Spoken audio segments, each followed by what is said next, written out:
Hi Cool Coders, today we're going to be taking a look at inheritance in Python and how you can use this to build some pretty dynamic code inside of Python. Now what inheritance allows us to do is take something like a base class, let's say a parent class, and derive child classes from it, and that's where it gets the name inheritance from, because what the child classes will end up doing is inheriting properties and methods from the parent class. So what this allows us to do is to create classes that essentially are of a type of their parent class, but they might have some idiosyncrasies in the child class that are slightly different than the parent class. So it might have a new property, or it might do something what we call override a given method inside of the parent class so that we can actually add some functionality to what that method has inside of the parent class, or just completely change it. So let's go over to our deck and take a look at an example, and then we'll go right into code. This will be a fairly short lesson today, but I think it will help encapsulate some of the more nuances of object-oriented programming, and it'll get you started on this. I mean, there's no way I could teach you object-oriented programming in a couple of lessons in Python. It would take 10 or 15 classes alone on this topic, because there's so much we could talk about in this particular space. But just to kind of give you a primer on it, we've talked about classes, and now we're talking about inheritance, which are the two basic fundamental concepts when we talk about object-oriented programming and classes, and what you use those for inside of code. So a quick review from what we did last week. We had our class declaration right here, and this defines a class in Python, so that's a keyword, and this is our class name person. So keep this in the back of your mind, because we're going to see this in just a second. Now the init method that we have here, as called init right here, is sometimes called a constructor, and the constructor is used to initialize an instance of a class, and an instance of a class is called an object.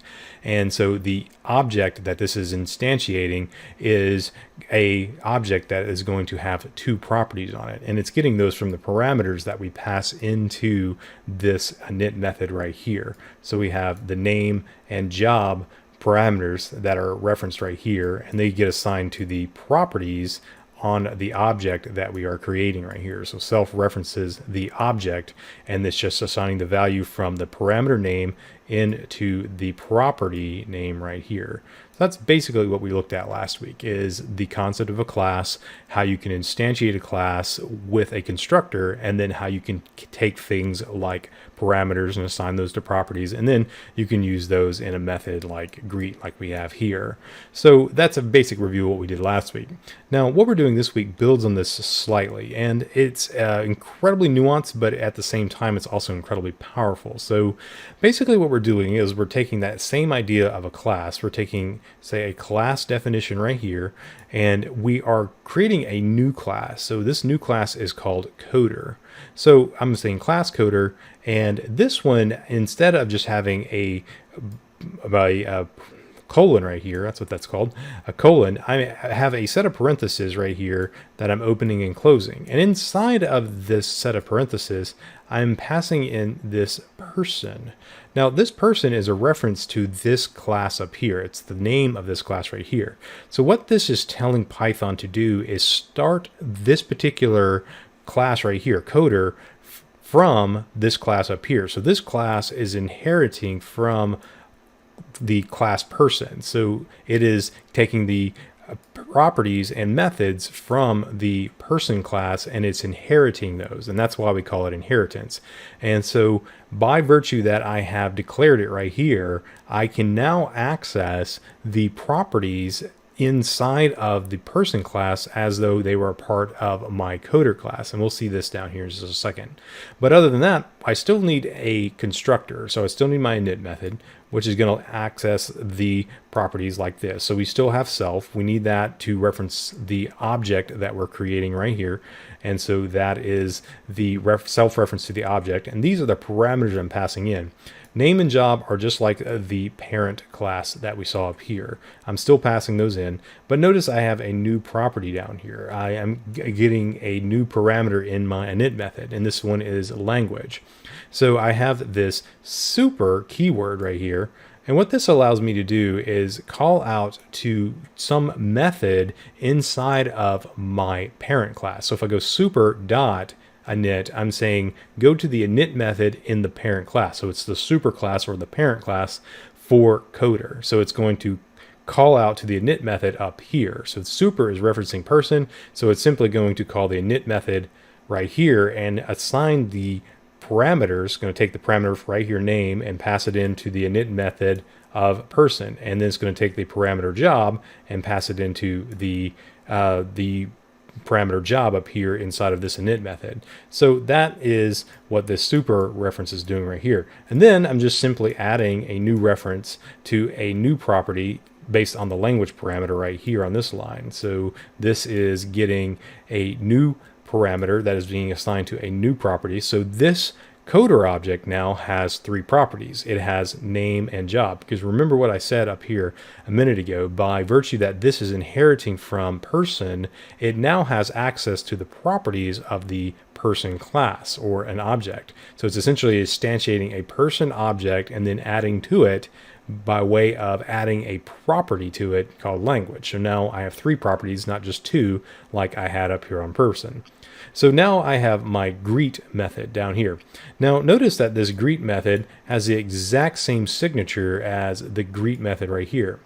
Now this is actually doing something what we call overriding, and this is overriding the greet method inside of the person class. So it's basically going to say take the behavior of this and discard it and replace it with this new behavior that I have down here in the child class that is called greet self, and it's otherwise the exact same signature.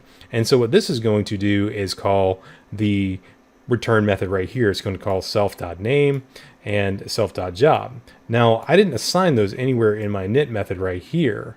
Instead, what I did is I called super.init, and then these properties got assigned. So what this is essentially doing is going back up to the super class or to the parent class and getting those properties. But when it goes to language right here, it's going to the actual local class or the child class, which is called Coder. So it can get a little bit confusing. You're like going to be asking, where am I getting these properties from? Well, if you see a construct that looks like this, where I have an object that's referencing another class, or class that's referencing another class by way of inheritance, then that's probably where it's going to be getting things like name and job from if they're not explicitly defined up here inside of my constructor. So this is a very basic example inside of Python for doing inheritance. So I'm going to go over to Tony and code this up, and I'm going to show you something, and then I'm going to show you another example which is going to build on this idea real quick.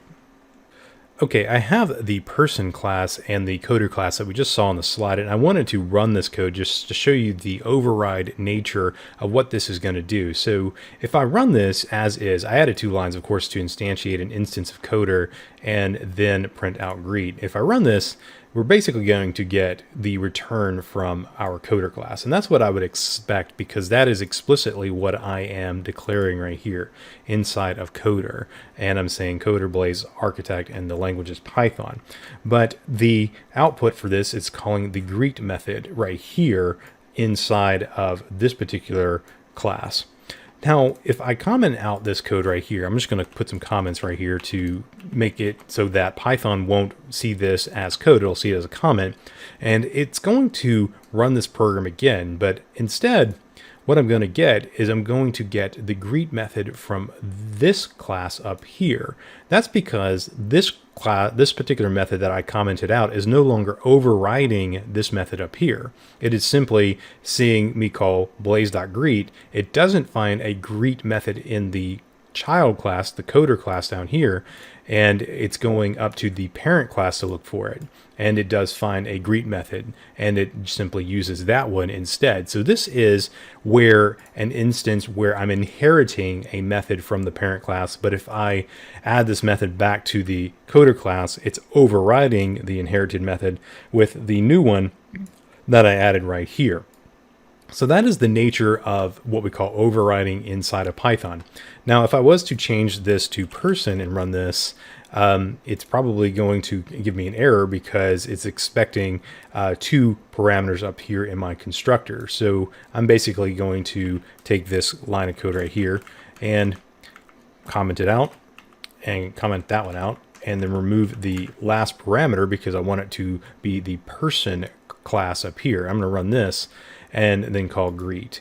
And it's going to run the one inside of the person class right here. So you can see here that I can still use the super class or the parent class. I can still use the child class, and I can also override functionality inside the parent class with functionality inside of the child class, or I can just inherit that functionality from the parent class. So inheritance is one of those concepts that it's a little bit hard to get your head around sometimes, but once you get the hang of using it, it can be used to create some rather powerful programming behaviors, and can also save you a lot of typing too, where you don't have a bunch of different instances of different classes that might look the same, but it gives you the ability to have classes that are similar to one another and one that derives behavior from another one. If they are sharing a lot of the same functionality, then what you can do is create a super class and then derive classes from it. So that's what I'm going to do in my next example, except this is going to be a live code demo rather than just something that I've already coded up and pasted into Tony. So let's go over to an empty script and let's get a new blank slate, and we will code up something that is using inheritance, but it's going to be doing some other stuff with it. We're going to build on this concept just a little bit. Okay, I'm here inside of a new class called shapes, and I'm going to type up a base class here, and I want to create a hierarchy of classes here. So I'm going to start with a base class. I'm going to call it class shape, and that is going to have a constructor on it, def underscore underscore init and underscore underscore, and then of course self, like what we'd expect. Name, area are the 2 parameters on my constructor here. Don't forget the colon there, and you can back that up a little bit. And let's go ahead and create self.name equals name and self.area equals area. Now, this is pretty uncontroversial, pretty much like every class we've seen up to this point. Let's do self dot, let's do a new method called, not self, let's call calc area. And this is just going to calculate the area of our shape. So this particular one is going to need self, and it's going to pretty much accept no parameters other than self, which is an inherent parameter, and it's not something I have to pass in. And this is just going to return self.area. And so nothing too controversial about this particular class. It's just returning some properties from the class right here. But that's really not what I want to illustrate here. I want to derive some classes from this. So the first one I'm going to derive from it is the class called square. Let's call it square, and it's going to inherit from shape. And so that is my base class or my parent class or my super class, and all of those are kind of used interchangeably. And I'm going to give it a constructor, so I'm going to give it a def underscore underscore init, and it's going to basically take a self parameter, which is true for all of our init methods. And then I need a property here for side length, since a square is simply a area of that is going to be the length times the length, and so that is going to be what I'm going to use in my calculate area.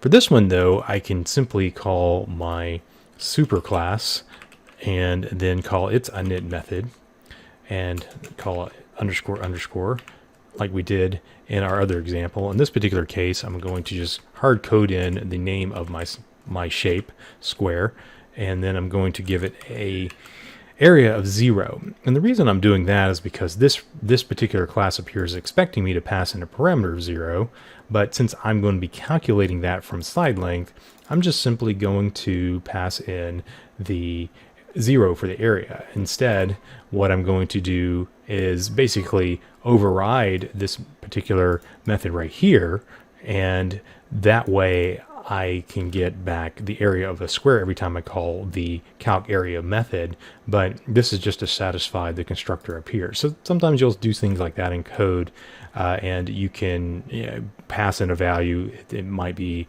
not used in the child class. Sometimes you might not need to that. There's ways around that, of course, but I'm not going to get into the details of that into this particular video. So once I have that all set up, I need to create a property on my self object here, side length. So because this particular class up here has no property called side length, I need to assign that to this particular instance down here. It's going to be using the name property from the parent class, but it's going to be using the side length property from the square class. And so once that is set up like this, I can just simply pass in the parameter and I'm good for my constructor. So let's create a calc area method down here, and this one is going to look exactly like that, same signature as that one up there, and this one is going to return the side length. So we're going to do self dot side length times self dot side length. So let's call this particular one, and let's go print.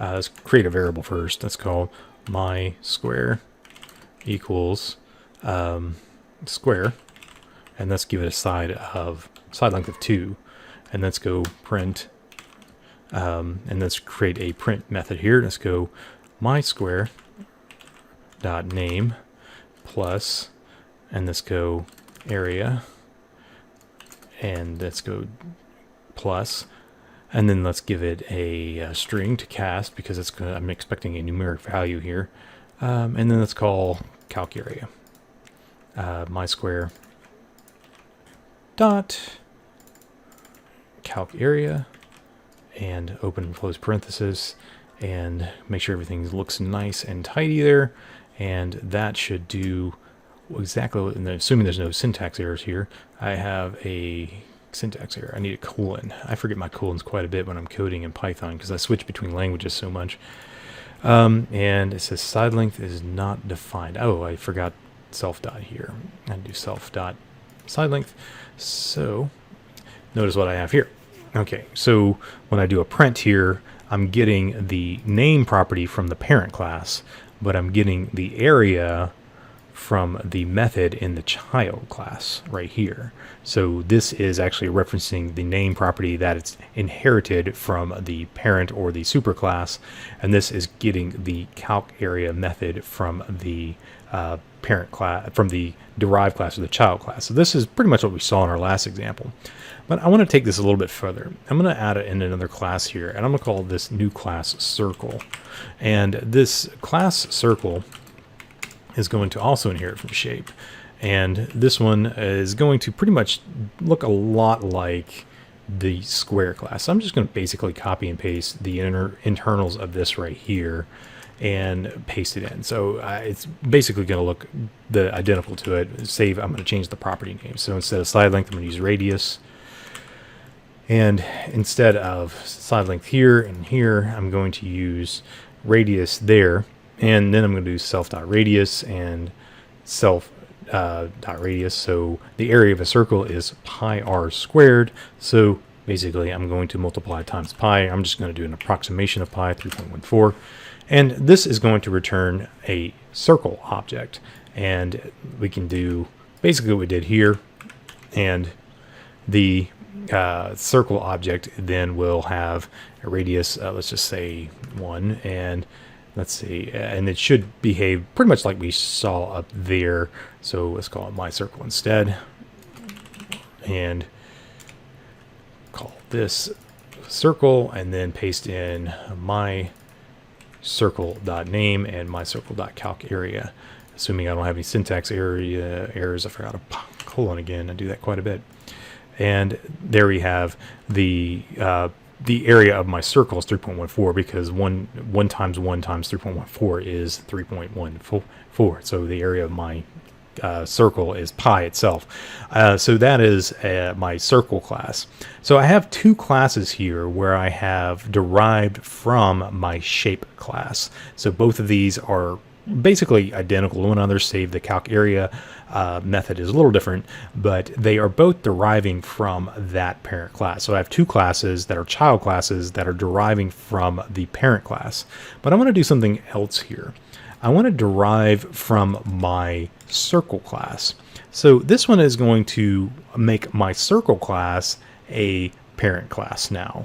And so this will have a chain of classes, a chain of inheritance. So I'll have a class that inherits from circle, which inherits from my shape class. And so this one is going to look a little different than what we've seen already. I'm going to copy this code right here, but I'm going to change it up a little bit. I'm going to call it half circle. And that's the name of my class. And it's, instead of deriving from shape, I'm going to derive from circle. And a half circle does have a radius, so I'm going to leave that basically as is, and I'm going to call half circle right here for that. And I am going to call, instead of calling this particular one right here, this init method, I'm not going to name that, call it, that won't work because this particular constructor doesn't expect a string for the constructor. So to call super.init, what I need to do is pass in my radius, which is what I'm going to do here. So instead of doing that, I'm just going to call it with radius because I'm calling the constructor on my circle class now instead of on my shape class. So I'm going to pass in my radius. However, what I'm going to do now, though, is set a local property called name, and this one is going to call it half circle, and this is basically going to set a local variable or local name property called name, and it's going to basically override the name property from my parent class. But this one is actually deriving it from the shape class, and so this is to prevent this from saying circle, it's saying half circle. So this property is actually overriding a property in the parent class. So this is a interesting case because I'm using a portion of the parent class, but I'm overriding a property of it. And then I'm going to come down here to my half circles calc area method, and I'm going to call the method on the parent class. So instead of using this right here, I'm just simply going to go call the area method on the calc area method on this particular class up here. So to do that, just like we did in our constructor, I'm going to call super, and then I'm going to call calc area.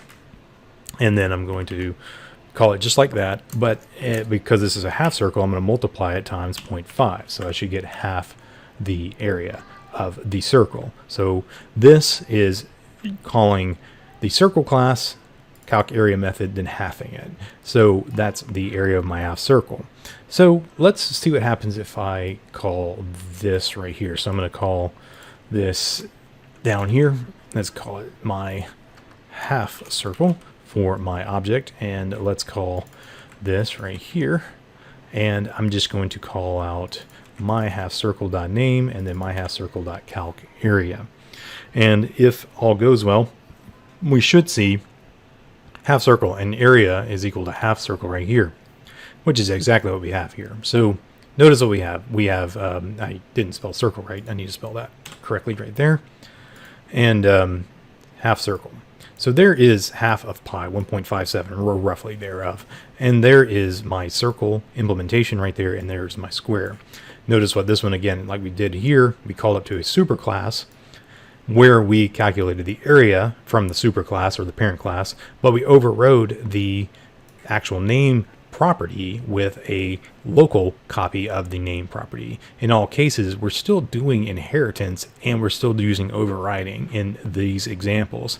So here is a example of how you can use a chain of or hierarchy of classes derived from other classes that are derived from other classes.